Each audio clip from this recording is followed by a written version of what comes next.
खबरों के सिलसिले को हम आगे बढ़ाते हुए जिक्र करेंगे गवर्नर खैबर पख्तूनख्वा फैसल करीम कुंडी का, जिन्होंने 26वीं आईनी तरमीम के फौरी बाद बुशरा बीबी और बानी की बहनों की रिहाई पर सवाल उठा दिए।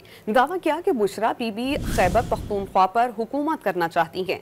गवर्नर फैसल करीम कुंडी ने कहा कि आईनी तरमीम के फौरी बाद बुशरा बीबी और बानी की बहनों की रिहाई से दाल में कुछ काला नहीं बल्कि पूरी दाल ही काली नजर आ रही है। बुशरा बीबी का लाहौर की बजाय पेशावर आना शकूक व शुबहात पैदा कर रहा है। उन्होंने पहले 4 साल पंजाब पर हुकूमत की, अब खैबर पख्तूनख्वा पर करना चाहती हैं। फैसल करीम कुंडी ने कहा कि बुशरा बीबी फराह गोगी को पाकिस्तान बुलाएं ताकि उनके करतूत सबको पता चलें।